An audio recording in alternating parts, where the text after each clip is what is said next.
भारत में आईएस की दस्तक। जी हां, इस झंडे के पीछे क्या है ये जानने की कोशिश हम कर रहे हैं। चर्चा लगातार हम कर रहे हैं। हमारे साथ एक खास पैनल इस मसले पर चर्चा के लिए जुड़ा हुआ है। पाकिस्तान से भी हमारे साथ नुसरत अमीन साहब हैं, पाकिस्तान के पत्रकार। उन्होंने बहुत सारे सवाल खड़े किए हैं राजनीतिक इच्छा शक्ति को लेकर देश की, कि किस तरह से आतंकवाद को पर लगाम कसी जाए, इस तरह की रणनीतियों में कितना दम है और ये क्या कुछ हुआ है। नरेंद्र सिंह राणा और राजीव त्यागी जी बताएं। नरेंद्र जी पहले आप शुरू कीजिए। देखिए, हाँ, बिल्कुल उनका कहना अपनी जगह सही है और इसका जवाब राजीव जी को देना चाहिए कि 67 साल में भारत सरकार, जिसमें 55 वर्ष से अधिक इनकी सरकार रही, कांग्रेस की सरकार रही, क्यों ये विषय जो है अब तक लंबित रहा, नंबर एक। नंबर दो, अभी भारत में जो है पूर्ण बहुमत की सरकार बनी है नरेंद्र मोदी जी की, और अभी आपने देखा होगा कश्मीर में बाढ़ आ गई थी तो पूरी सेना, पूरा प्रधानमंत्री कैंप, कार्यालय, यहाँ तक कि पाकिस्तान में भी जो उससे प्रभावित थे वहाँ तक के लोगों से भी। हाँ। तो जो हम बातचीत के द्वारा या जो भी प्रयास भारत सरकार कर सकती है वो पहले दिन से कर रही है, और अब इस समस्या का समाधान जो 67 वर्ष में वो पाकिस्तान के पत्रकार मित्र कह रहे हैं, चलिए तो ठीक है, हमारी राजनीति के कारण नहीं हो पाया। नरेंद्र जी, हम अब ये भारत में इस पर राजनीति हो रही थी, लेकिन अब इस विषय पर राजनीति। उन्होंने कहा हमारी सरकार तो नहीं है इच्छा शक्ति में, हालांकि कोई कमी नहीं है, प्रयास हो रहे हैं पर्याप्त। देखिए राजीव जी, ये कह देना कि इस पर राजनीति नहीं होनी चाहिए, उसके बाद भी राजनीति 55 वर्ष से अधिक रहा। ये भारतीय जनता पार्टी के डीएनए में है, भारतीय जनता पार्टी के डीएनए में, बहुत स्पष्ट बता दूं। और जिस तरह से जो नहीं, आप बताइए ना, 55 साल मैं जवाब दे रहा हूं। देखिए बीच में बोलेंगे तो बहस का मजा नहीं आएगा। ये मुद्दा जो है, नरेंद्र जी मैं समझदार हूं, मैं आपका प्रश्न समझ गया। हाँ, नहीं, आप बोलिए। एक बार शांत बैठिए, 2 मिनट में जवाब दे दूं। देखिए ऐसा है कि नुसरत साहब ने जो बात उठाई है कि राजनीतिक रूप से किसी भी प्रक्रिया का समाधान, किसी भी प्रश्न का समाधान राजनीतिक प्रक्रिया से हो सकता है, लेकिन बात यह है कि भारतवर्ष में तो राजनीतिक प्रक्रिया रही है सन 47 से लेकर आज तक। लेकिन आपके यहाँ बात किससे करें? जब बात करने जाते हैं राजनीतिक लोगों से तो सेना आ जाती है, सेना से बात करने जाते हैं तो कट्टरपंथी तत्व आ जाते हैं, कट्टरपंथी तत्वों से बात करते हैं तो कहीं ना कहीं फिर आईएसआई आ जाती है। तो निश्चित रूप से जो मैं और जीडी बख्शी साहब कह रहे हैं, दोनों एक ही बात को हम कह रहे हैं कि आप या तो राजनीतिक प्रोसेस ठीक करिए पाकिस्तान में, तब बातचीत हो सकती है। रही बात कश्मीर के मामले में, भारतवर्ष को किसी भी पक्ष की मध्यस्थता मंजूर नहीं है। पाकिस्तान बात करना चाहता है तो वहां के प्रधानमंत्री अपील करें, हम लोग उसको रिस्पॉन्ड करेंगे, इसमें कहीं को राजनीति दो राय नहीं है। भले भारतीय जनता पार्टी सरकार, उसके बाद मैं इस बात को कह रहा हूं, प्रयास किए गए इन 55 सालों में, लेकिन परिस्थितियां उस तरह से बदली। देखिए ऐसे ना, पाकिस्तान जब मध्यस्थता चाहता है किसी तीसरे देश की, तो भारतवर्ष को मंजूर नहीं है। शायद भारतीय जनता पार्टी के मेरे मत नरेंद्र तोमर जी भी इस बात से सहमत होंगे कि पाकिस्तान बार बार तीसरे देश को या यूएन को बीच में डालना चाहता है, और हम चाहते हैं पाकिस्तान हमसे सीधे संवाद करे। ठीक है, तो फिर बीच का रास्ता निकलेगा कैसे, और क्या बीच का रास्ता निकालने की कोशिश की गई? ये 2 सवाल हैं। जीडी बख्शी साहब, आप कुछ कहना चाह रहे हैं इस पर? देखिए मैं कहना चाहता हूं कि हमारा तजुर्बा ये है कि जब भी हमने पाकिस्तान के अंदर सिविलियन सरकार से बात करने की कोशिश की है, पाकिस्तान की फौज, पाकिस्तान की आईएसआई ने वो बातचीत को पूरा चौपट करने का प्रयास किया है, और ना ठीक है, मतलब एग्रेशन भी दिखाने की कोशिश की गई, चाहे सीमा पर हो, और मित्रता दिखाने की भी कोशिश की गई, लेकिन हर बार प्रयास रंग नहीं लाए। नुसरत साहब, आप कुछ कहना चाहेंगे? मैं देखें मैं खुद लास्ट ईयर इंडिया विजिट करके आया हूं। मैं अगरचे के मैं अपने प्राइवेट विजिट पे गया था, मेरा आधे से ज्यादा खानदान इंडिया में, यूपी और बिहार में आबाद है। मैं वहां लोगों से मिला हूं। मैं फिर दिल्ली गया हूं, वहां पर मैंने पाकिस्तान के इलेक्शंस के दिन अपना वोट जो है मिस किया, और मैं वहां पर एक टेलीविजन पर लाइव बैठा रहा और तबसरे सिलसिले चलते रहे। देखिए मेरा जो आपसे दरख्वास्त है वो ये है कि मेरा ताल्लुक जंग ग्रुप से, और जंग ग्रुप के तहत एक बहुत बड़ा प्रोजेक्ट चल रहा है दोनों मुल्कों के दरमियान पीस क्रिएट करने के लिए, अमन की आशा के नाम से। देखिए हमें बड़े इल्जाम नहीं, नुसरत साहब नाराजगी आपसे नहीं है, नाराजगी इस बात को लेकर है कि प्रयास तो हर स्तर पर हर तरह से किए गए ना। मैं वहां आ रहा हूँ। देखिए जंग ग्रुप पर इल्जाम लगते रहे इंटरनली पाकिस्तान में कि जंग ग्रुप भारत से दोस्ती के मामले में सारी हदें क्रॉस कर गया है, और उसको पाकिस्तान की सोवरेनिटी का भी शायद इस तरह की बातें की हैं कि ख्याल नहीं है। लेकिन हकीकत क्या है? हकीकत यह है कि जब हमने हिंदुस्तानियों से बात की तो वहां से हमें रिस्पांस बहुत अच्छा मिला। लेकिन हमें एक अजीब सी बात देखने को मिली, वो ये कि बहुत से पढ़े लिखे तबके में हिंदुस्तान में जो दानिश्वर तबका है, जो इंटेलेक्चुअल्स हैं, वहां पर कश्मीर को अहमियत देने के मामले में परसेप्शन क्लियर नहीं था। वहां के पॉलिटिशियंस, वहां के पॉलिटिकल एनालिस्ट, दोनों मुल्कों के दरमियान जो नुसरत साहब बात तो यहाँ भी करती है ना कि जब सीमा पर मिठाई पेश की जाती तो मिठाई लौटा दी जाती है। ये क्या बातचीत करिए आप, लेकिन उसमें समझौता नहीं हो सकता है। देखिए, कश्मीर को अहमियत दे पहले। देखिए, मेरी एक दरखास्त है, मेरी बड़ी हम्बल दरखास्त है ये कि इंडियन लीडरशिप और इंडियन इंटेलिजेंसिया कश्मीर को प्रायोरिटाइज करे इस इशू को। और फिर देखें, अभी आप अपनी बात को खुद कॉन्ट्राडिक्ट कर रहे हैं। आप ये कहते हैं कि हम सरकार से बात करते हैं तो आईएसआई आ जाती है, आईएसआई से बात करते हैं तो फौज आती है या एक्सट्रीमिस्ट आ जाते हैं। देखिए, आपने 4 एलिमेंट्स के नाम लिए, इसका मतलब है कि आपने सारे एलिमेंट्स आइडेंटिफाई किए हुए हैं। जब आपने आइडेंटिफाई किए हुए हैं तो इनके साथ नेगोशिएशन कर सकते हैं, इनसे बातचीत करना। देखिए, सरकार की एक मजबूरी होती है, सरकार सिर्फ चुनी से बात कर सकती है, हमें क्या जरूरत है? सॉरी, आईएसआई से बात नहीं हो सकती है। देखिए, 1 मिनट जी बख्शी जी बोलिए। मैं कहना चाहता हूं कि जहां तक भारतवर्ष का सवाल है, हमने वहां पे 50 इलेक्शन कराई हैं, फ्री एंड फेयर इलेक्शन कराई हैं, कॉन्स्टिट्यूएंट असेंबली वहां पे इलेक्ट हुई थी। उन्होंने जो है पूरा भारतवर्ष के साथ मिलने का उसके ऊपर अपना एग्रीमेंट दिया था। कश्मीर का महाराजा एक्सेशन इंस्ट्रूमेंट साइन कर चुका है। So what is the locus standi? अगर कोई चीज डिस्कस करने के लिए है तो वो सिर्फ status of Pakistan occupied Kashmir. देखें, हम क्यों डिस्कस करें आपके साथ? देखें, मुझे देखें, ये वो एटीट्यूड है जिसकी वजह से ये सारे मामला जारी और सारी हैं और ये वाकयात हो रहे हैं। ये वो एटीट्यूड है जो निगोशिएशंस के दौरान, मुज़ाकरात जब हो रहे होते हैं मीटिंग में, उसकी वो भी सबोटाज हो जाते हैं। और यही वो एटीट्यूड है जिसकी वजह से दोबारा मीडिया इन मामला पे हाइप क्रिएट करता है और 10 लोगों को बिठा के मामले को तय करने की कोशिश करता है। देखिए, मैं खुदा के वास्ते आपसे कहता हूं कि ये मामला बहुत अहम है, जिसे कश्मीर का इशू कहते हैं। इसको अहमियत देनी होगी। पाकिस्तान की एक दरखास्त आपको माननी पड़ेगी कि कश्मीर को अहमियत दें, उससे बातचीत करें। मैं आपसे कब कह रहा हूं कि आप फौज से बातचीत करें? मैं आपसे ये कह रहा हूं कि आप इस मामले को इफेक्टिव बनाने के लिए आपकी इंटेलिजेंसिया बैठकर पाकिस्तान के साथ ये बातें कर सकती है और आपने तमाम एलिमेंट्स को और तमाम मॉडस ऑपरेंडी को आइडेंटिफाई किया हुआ है। नुसरत साहब, बातचीत का रास्ता भी कई बार देखने की कोशिश की गई, हर तरह से प्रयास किए गए, लेकिन क्या आपको लगता है कि पाकिस्तान सरकार की इच्छा शक्ति है ऐसी?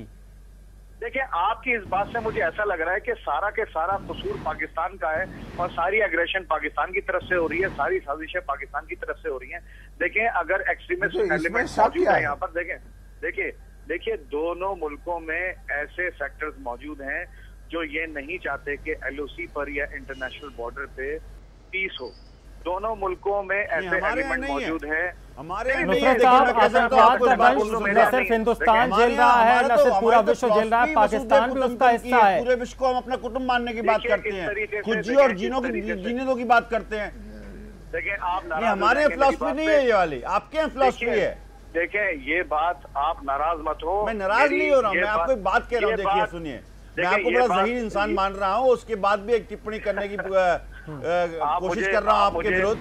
वो टिप्पणी मेरी ये है, बहुत स्पष्ट बता दूं आपको, कि देखिए, बात करना और मंशा रखना दोनों अलग अलग चीज हैं। पाकिस्तान सरकार को अपनी मंशा भी रखनी होगी कि वो हिंदुस्तान से एक पीसफुल अकॉर्ड चाहती है। उनकी मंशा नहीं दिखती है कहीं भी। बातचीत की बात तो बार बार उठाते हैं। हमारी मंशा ये है कि पाकिस्तान के साथ साथ नहीं, सभी नेबर्स के साथ पूरे विश्व में कहीं ना कहीं शांति रहे, पूरे विश्व में शांति रहे। शांति रहेगी तभी मानवता का विकास होगा, तभी हम लोग आगे बढ़ पाएंगे। लेकिन आपके यहाँ जिस तरह से हरकतें होती हैं आईएसआई की तरफ से, फौज की तरफ से, कट्टरपंथी तत्वों की तरफ से, तो वो चिंता का विषय है। नुसरत साहब, एक क्या मैं आ सकता हूं? हाँ जी बख्शी साहब बोलिए। देखिए साहब, हमारे पाकिस्तानी दोस्तों को यह समझना होगा कि भारतवर्ष में दुखती रग क्या है। दुखती रग है टेररिज्म। पिछले 30 सालों से पाकिस्तान की आईएसआई ने पहले हस्तक्षेप शुरू किया पंजाब में, 21,000 हमारे सिटीजन वहां शहीद हुए। फिर जब वहां हमने काबू पा लिया तो ये जम्मू कश्मीर में शिफ्ट किया गया। कोई 44,000 हमारे सिटीजन वहां शहीद हुए हैं। अब हमने वहां जब काबू पाया तो ये हमारे जो शहरों के अंदर बॉम्ब ब्लास्ट का सिलसिला शुरू किया, जिसमें 15,000 सिटीजन हमारे शहीद हो चुके हैं। कुल मिलाकर कोई 70 से 80 हजार भारतीय नागरिक पिछले 30 सालों से पाकिस्तान की आईएसआई के हथकंडों का शिकार हुए हैं। अब ये कब तक चल सकता है साहब? कोई भी, देखिए, यूएन सिक्योरिटी काउंसिल ने साफ कहा है, कोई भी मसला ऐसा नहीं है कि वो टेररिज्म को जस्टिफाई करे। आप कश्मीर की दुहाई देके टेररिज्म को जस्टिफाई नहीं कर सकते। और बेसिक प्रॉब्लम भारतवर्ष और पाकिस्तान के बीच में टेररिज्म है। अगर आपके वो जो आर्मी चीफ साहब कह रहे थे कि कश्मीर आपकी शाहराग है, तो नुसरत साहब, सवाल ये एक बड़ा संजीदा है कि आज ये एक वक्त आ चुका है कि आज श्रीनगर में आईएसआईएस का झंडा दिखता है और एक शक जाता है कि पाकिस्तान की तरफ से एक बड़ी हरकत तो नहीं हो सकती। जैशे मोहम्मद, लश्कर तैयबा, हिजबुल मुजाहिदीन और अब आईएसआईएस का झंडा, क्या कुछ और क्यों शक किया जाता है? ये किस तरह की परिपाटी है? इसका जिम्मेदार कौन है? देखिए, शको शुबात का सिलसिला वही मैं दोबारा कहूंगा कि 67 साल से जारी है। पाकिस्तान एक जमाने में 1947 में जब तकसीम हुई है से लेकर दोनों मुल्कों के दरमियान जो कशीदगी शुरू हुई वो तो थमने का नाम नहीं ले रही है। पाकिस्तान में शुरुआत में पॉलिटिकल प्रोसेस में जो रुकावटें हुई और जो उसके बाद जो एक भुट्टो साहब की हुकूमत को खत्म करने के बाद जो सिलसिला बढ़ा है इस कशीदगी में, उसकी वजह से इंडियन जहन काफी ज्यादा स्केप्टिकल हो गया है। कुछ उनके स्केप्टिसिज्म का शायद कुछ हिस्सा ठीक भी हो, लेकिन मुझे अब इस गुफ्तगू से लग रहा है कि ज्यादातर हिस्सा मेरे ख्याल है कि वो इतना ऑब्जेक्टिव नहीं है, वो इतना ठीक नहीं है। मुझे अभी गुफ्तगू से ये लग रहा है, हालांकि मैं वहां बहुत से लोगों से मिलता रहा हूँ, शायद मीडिया में बैठकर या कैमरे के सामने बैठकर लोगों को कुछ और बोलना पड़ता हो। मुझे पता है, मैं खुद भी क्योंकि टेलीविजन से वाबस्ता हूँ। लाजमी है नुसरत साहब, कोशिश दोनों तरफ से यही होनी चाहिए कि साथ मिल बैठकर बातचीत हो सके। ऐसी कोई बात नहीं बोली, हमने अपने दिल के हालात बयां किए हैं आपको। बिल्कुल सही है, बिल्कुल सही है, और मैं इसकी कदर करता हूं, और ये बात यकीनन परेशानी की है आपके लिए। और फिर मैं कहूंगा कि पाकिस्तान में ऐसा झंडा नजर आया, यहाँ भी लोगों के लिए ये एक परेशानी की बात है। लेकिन देखिए, ठीक है, मैं एक बात मैं कई बार कर चुका हूँ इंडियन मीडिया के लोगों से, और आप यकीन कीजिए मुझे आज तक ठीक तरह जवाब नहीं मिला। देखिए, इंडिया इस खित्ते का सबसे बड़ा मुल्क है। इंडिया सिर्फ इस खित्ते का सबसे बड़ा मुल्क नहीं है, ये दुनिया के बड़े मुल्कों में, ये बड़ी दुनिया की बड़ी इकोनॉमी, इसका एक पॉलिटिकल इसकी एक पॉलिटिकल से है, इसकी एक ठीक है नुसरत साहब, आपके पास लौटता हूं। देखिए, राजनीतिक प्रतिक्रियाएं किस तरह से आ रही हैं वो भी सुनाते चले, आपसे बातचीत चलती रहेगी, चर्चा आगे भी चलती रहेगी। कश्मीर में आईएस का झंडा दिखाने के बाद सीपीआई के नेता अतुल अंजान का क्या कुछ कहना है वो आपको सुनाते हैं। देखिए, आईएसआईएस हिंदुस्तान के अंदर अपनी जड़ें कभी नहीं फैला सकता, और हिंदुस्तान के अंदर आईएसआईएस के प्रति कोई सहानुभूति नहीं है। और जो लोग हिंदुस्तान में आईएसआईएस के प्रति सहानुभूति की बात रखते हैं वह लोग हिंदुस्तान की एकता को कमज़ोर करना चाहते हैं, और इसलिए हम ये समझते हैं कि ऐसे तत्वों के खिलाफ सख्त कार्रवाई होनी चाहिए। जीडी बख्शी साहब हमारे साथ हैं, सामरिक विशेषज्ञ हैं। जीडी बख्शी साहब, बार बार इस तरह की नौबत क्यों आ जाती है कि शक एक बार फिर से पुख्ता होता नजर आता है?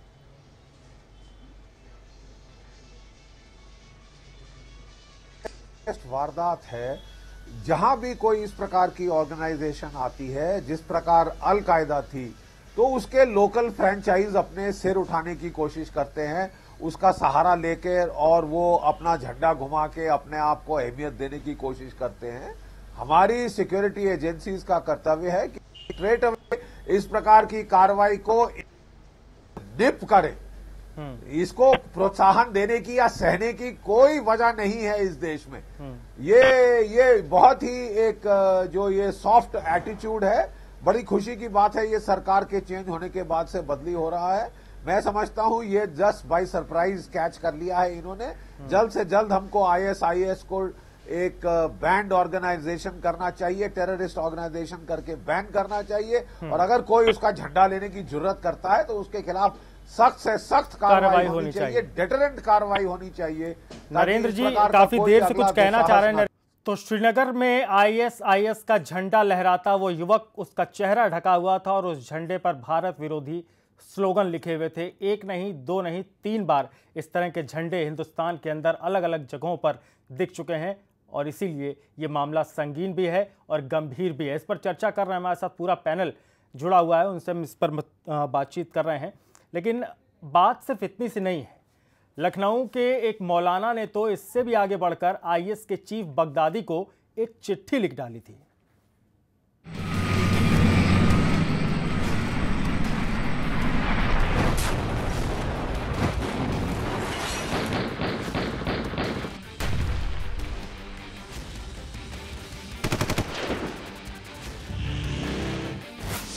यही है इराक का आतंकी संगठन आईएसआईएस।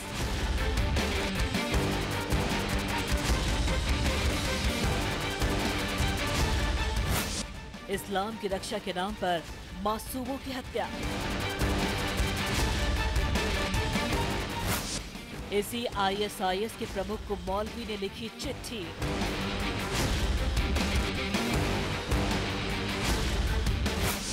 बगदादी की आईएसआईएस में 5 लाख हिंदुस्तानी लड़ाके।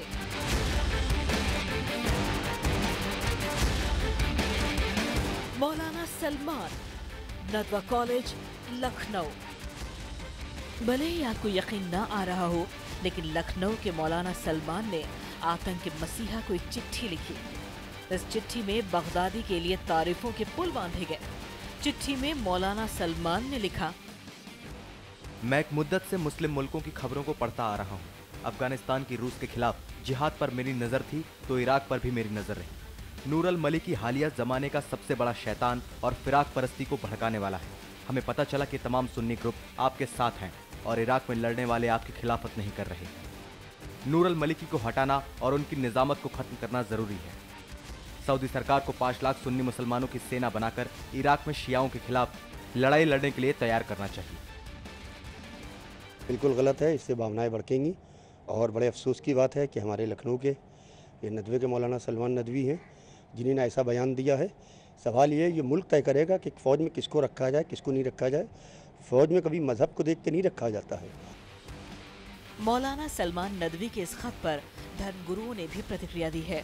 मौलाना सूफियाना ने कहा कि मौलाना सलमान को इस तरह का कोई खत नहीं लिखना चाहिए। इस खत से ये मालूम पड़ रहा है कि उन्होंने बगदादी को इंसाफ पसंद और उसकी जीत को स्वीकार कर लिया है। मैं समझता हूँ कि ऐसी कोई बात अभी तक मंजर आम पर नहीं आई है कि इस तरह की कोई अपील की गई हो किसी दूसरी कंट्री से, और मुनासिब भी नहीं है कि इस तरह के अंदरूनी मामलात में कोई दूसरी कंट्री या किसी दूसरी ताकत का दखल हो। बगदादी को चिट्ठी लिखने के बाद नदवा के मौलाना सलमान की खूब किरकिरी हो रही है। एक तरफ मौलाना स्कॉलर इस बात का विरोध तो कर ही रहे हैं, साथ ही बगदादी जैसे शैतान का साथ नहीं देने की बात भी कही है। न्यूज़ एक्सप्रेस के लिए लखनऊ से अनुराग शुक्ला के साथ ब्यूरो रिपोर्ट। तो चाहे देश की स्थिरता को प्रभावित करने की साजिश हो या फिर आतंक का प्लान, आईएसआईएस की ये साजिश दरअसल देश की एकता, अखंडता और संप्रभुता में सेंध लगाने की एक कोशिश ज़रूर है। क्योंकि आपने एक मौलवी की वो चिट्ठी के बारे में भी देखा और सुना, साथ ही मुंबई के उन युवाओं के बारे में भी सुना जो आईएसआईएस ज्वाइन कर रहे हैं। लाजमी सी बात है कि आईएसआईएस सक्रिय हो तो रहा है।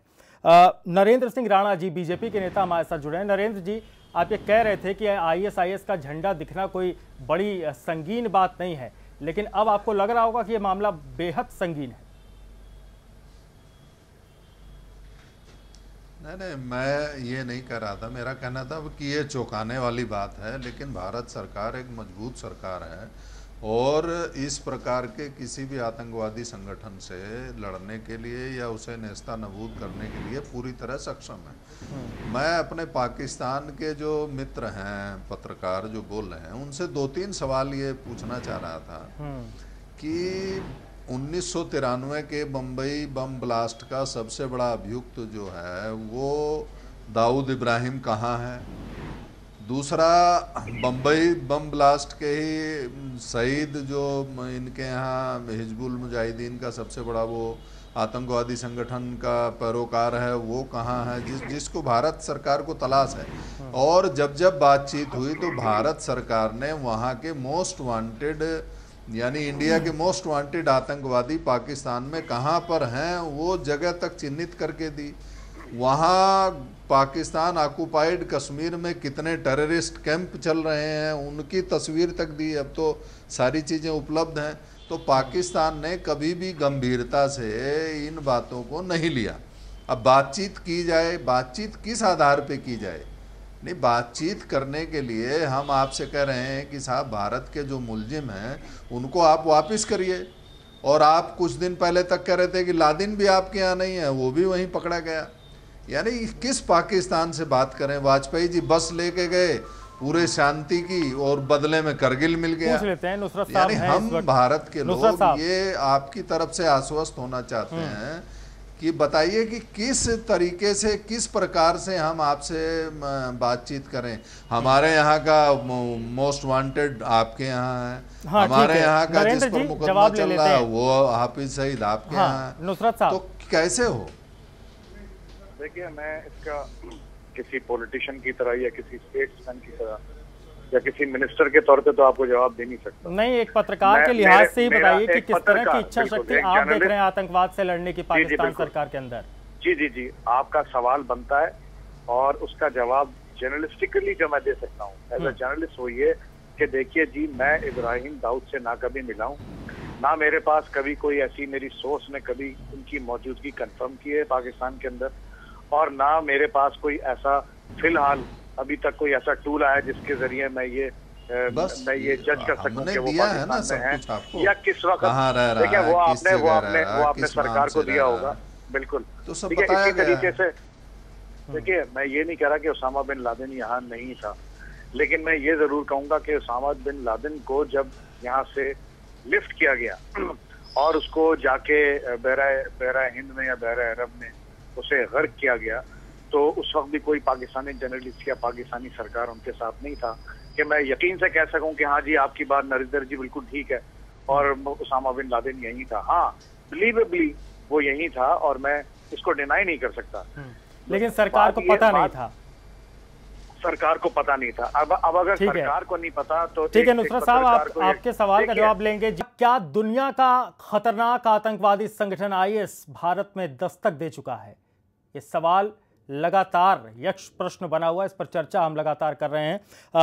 जीडी बख्शी साहब हमारे साथ जुड़े हुए हैं, डिफेंस एक्सपर्ट हैं। जीडी बख्शी साहब, हमारे साथ पत्रकार जो जुड़े हुए हैं पाकिस्तान से, नुसरत अमीन साहब, उन्होंने कहा कि इच्छा शक्ति में जो है कमी है, और ये कह रहे थे साफ तौर पर कि जिस तरह से प्रमाण बार बार पाकिस्तान को दिए जाते रहे हैं कि बड़े आतंकवादी वहां पर छुपे हुए हैं, इस बारे में सरकार को ही नहीं पता था।